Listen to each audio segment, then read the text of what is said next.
Supreme Court has cracked the whip on the BCCI sacking board president Anurag Thakur today and Secretary Ajay Shirke. The court has also initiated contempt proceedings against Thakur. The verdict in the BCCI versus Lodha committee case came after months of a bitter court battle. A committee of administrators will now run the board. Senior advocates Fali S. Nariman and Gopal Subramaniam will assist the court in nominating members in this committee of administrators. The senior-most BCCI Vice President C.K. Khanna will act as President, while the Joint Secretary Amitabh Chaudhary will be Secretary for the moment.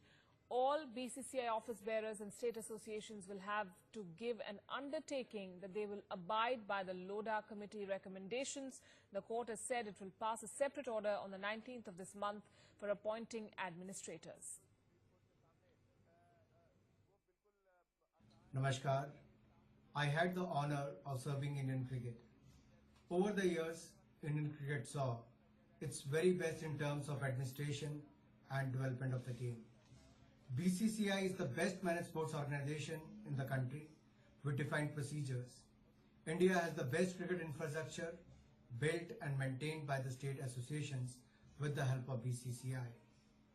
India has more quality players than anywhere in the world. For me, it was not a personal battle. It was a battle for the autonomy of the sports body. I respect Supreme Court as any citizen should. Supreme Court judges feel that BCCI could do better under retired judges. I wish them all the best. I'm sure Indian cricket will do well under their guidance. My commitment to the best of Indian cricket and autonomy of sports will always remain. And joining us now is Justice Lodha, who has been pivotal in this case. Good evening, Justice Lodha. What do you make of today's developments? Would you call it a landmark decision by the Apex Court, and did you see this coming? Yeah, it is logical actually. Look, on 18 July 2016, Supreme Court accepted our report and passed the judgment and directed the committee to implement the order. Once the committee found that there were impediments in implementation of the Supreme Court order, and we submitted a report to the reports to the Supreme Court. After hearing them, this was likely to come, and this is what has happened. It's been said that Anurag Thakur and the board were trying to escape by buying more time. Do you believe that the law has finally caught up with them after this verdict?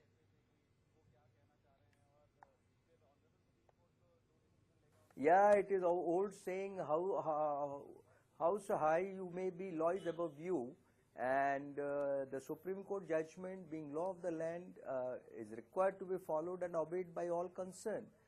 BCCI was bound to implement it, bound to follow that.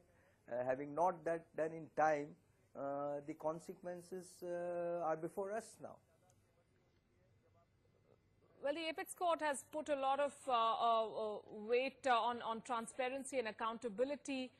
Along with the BCCI now, this verdict, do you believe, will put pressure on other sports bodies as well to fall in line?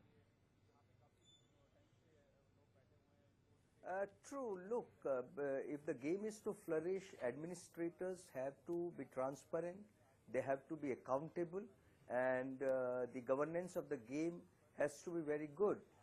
Nobody can actually have monopoly over the game administration. BCCI, we have seen, many sports federations we have seen, people for years continue to control the game administration. They continue to be at the helm of the affairs. There is no transparency, no accountability, and it was for this reason that Supreme Court actually directed the committee to suggest structural reforms in cricket administration. It took almost 1 year for the committee to submit the report. Once we submitted our report after hearing versions from all stakeholders, and Supreme Court after hearing BCCI accepted the report. It is good for the governance of the game, and once it is implemented, it will surely bring transparency and accountability.